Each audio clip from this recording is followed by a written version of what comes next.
Imagine un instant que la fameuse loi de causalité ne soit qu'une construction du mental. Rien, absolument rien, n'aurait de cause unique et précise. L'univers entier contribue à l'existence de la plus petite chose.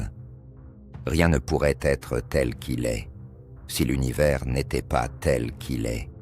Lorsque la source et le fondement de toute chose sont uniques, parler d'une chaîne de causes séparées devient une erreur de perspective. L'univers n'est pas limité par ce qu'il contient, car ses potentialités sont infinies. Ce que nous voyons n'est que la manifestation d'un principe totalement libre, fondamentalement libre. Quand il est dit qu'une chose est sans cause, cela signifie sans cause précise, isolée. Ta mère n'était pas absolument nécessaire pour ta naissance. Tu aurais pu naître d'une autre femme, mais tu n'aurais pas pu naître sans la terre, sans le soleil et, plus profondément encore, sans le facteur le plus décisif, ton propre désir de naître. C'est le désir qui donne naissance, qui donne nom et forme. On imagine, on ressent, on veut ce qui paraît désirable, et cela se manifeste sous forme d'objets, d'événements, d'expériences.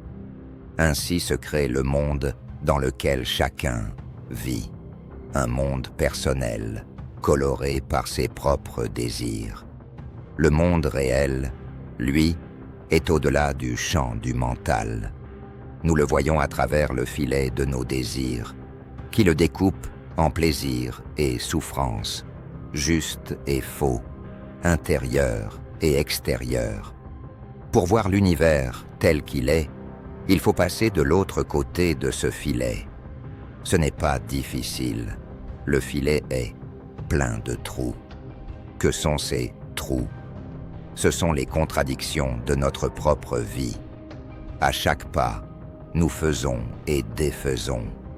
Nous disons vouloir la paix, l'amour, le bonheur, mais nous agissons souvent de façon à créer misère, haine et guerre. Nous voulons vivre longtemps et nous nous détruisons par nos excès. Nous disons chercher l'amitié et nous profitons des autres. Vois ton filet intérieur comme tissé de telles contradictions. Le simple fait de les voir clairement suffit déjà à les dissoudre. On peut alors se demander si voir une contradiction la fait disparaître, n'y a-t-il pas là une relation de cause à effet? La vérité est que la causalité, même comme concept, ne s'applique pas vraiment à ce chaos d'événements. Le temps, l'espace, la cause sont des catégories mentales qui naissent et qui s'évanouissent avec le mental. Le désir, dans tout cela, n'est qu'un facteur parmi d'innombrables autres. Pour chaque chose, des myriades de conditions se rencontrent. Mais derrière tous ces facteurs, il y a une seule source, l'infinie possibilité, la réalité suprême en toi. Cette réalité projette sa puissance, sa lumière, son amour sur chaque expérience. Elle illumine tout ce qui apparaît. Mais cette source n'est pas une cause, et aucune cause n'est véritablement une source.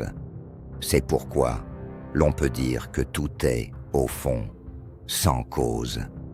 Tu peux étudier comment une chose se produit, mais tu ne découvriras pas pourquoi elle est telle qu'elle est. Une chose est ce qu'elle est, parce que l'univers est ce qu'il est.